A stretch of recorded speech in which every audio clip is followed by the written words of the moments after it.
yang saya lihat Felda sebagai institusi yang mengajar orang-orang Melayu berniaga. Kalau kita tengok 4 dasar ini, 20 tahun, 10, 10, 10, sudah 50 tahun kita mengendalikan dasar-dasar ini. Dan setiap dasar yang dibuat oleh kerajaan pada ketika itu, dia tidak lari daripada kita meletakkan Felda sebagai institusi penggerak Bumiputera dalam bidang pertanian. Tapi saudara dan tuan-tuan dan puan-puan, selepas lebih daripada 50 tahun, hari ini kita lihat institusi ini sepatutnya merupakan satu institusi kebanggaan kita. Tetapi kalau kita tengok keputusan-keputusan yang dikeluarkan tidak lagi secemerlang dulu. Sedangkan kita melahirkan banyak pakar-pakar atau pengurus-pengurus yang hebat-hebat. Kita melahirkan banyak cendekiawan-cendekiawan yang keluar daripada universiti-universiti, baik dalam negeri dan luar negara, hasil daripada kemakmuran yang kita bina terhadap Felda. Kalau 800,000 hektar kelapa sawit ni, saudara tuan-tuan, dia adalah merupakan satu institusi yang paling besar dari segi kelapa sawit. Tetapi hasilnya tidak menunjukkan bahawa kita ni besar. Jadi sudah tentu kita akan bertanya dalam simposium ini.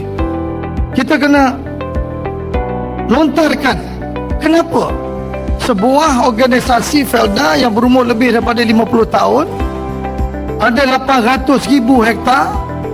Dulu kelapa sawit bukan merupakan penyumbang dalam negara, hari ini merupakan pengeluar kelapa sawit yang terbesar dalam dunia, nombor 2. Tetapi kita organisasi yang mempunyai tanah yang seluas ini tidak lagi menjadi champion sebagai pengeluar kelapa sawit dari semua aspek. Kita champion, tak ada.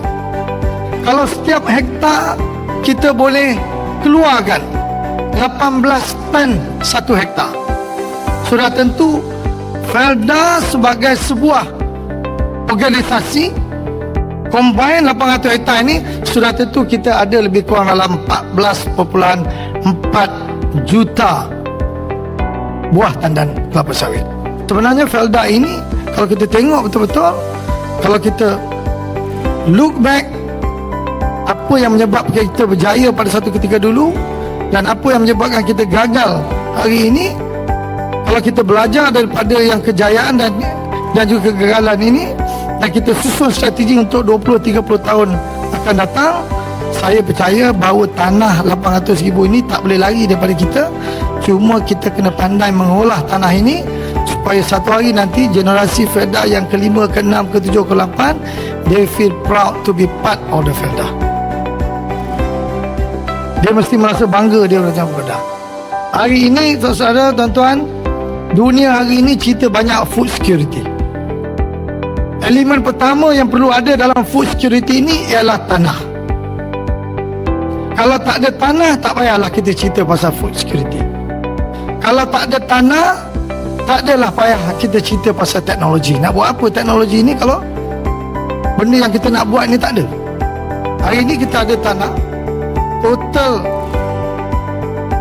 jumlah keluasan tanah yang diguna pakai untuk buat kelapa sawit ni dalam negara kita ni hampir mencecah 5.6 juta hektar kelapa sawit.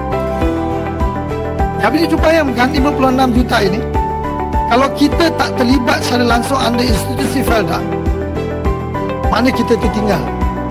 Banyak daripada jutawan di luar sana, mereka ini menjadi jutawan billionaire yang kaya raya because dia menghargai tanah-tanah yang mereka ada dan mereka kembangkan sehingga menjadi pengeluar paling efisien dari segi kelapa sawit ini.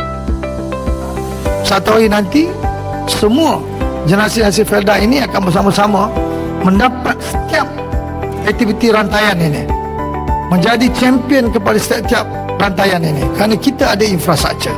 Felda ada infrastruktur. Kita nak cerita pasal mil, kita ada infrastruktur yang besar. Dan kita nak kena ada mindset. Mindset apa? Mindset mengatakan bahawa Felda ini, mindset dia bukan mindset kerajaan. Bila you mindset kerajaan, you always thinking about social obligation. Social. Kita mesti fikir kita adalah mindset dunia perniagaan. Sebab kita kendalikan produk-produk ini adalah bermotifkan keuntungan. Dah dapat keuntungan, dah untung bilion-bilion, baru boleh cerita pasal sosial. Dengan adanya simposium ini, kita dapat menghasilkan idea-idea yang bernas untuk membawa Felda ke hadapan dan secara tak langsung memanfaatkan masyarakat Bumi Putra dalam negara kita dengan menggunakan Felda sebagai landasan untuk menunjukkan kejayaan orang-orang Bumi Putra dan juga Malaysia dalam negara kita ini.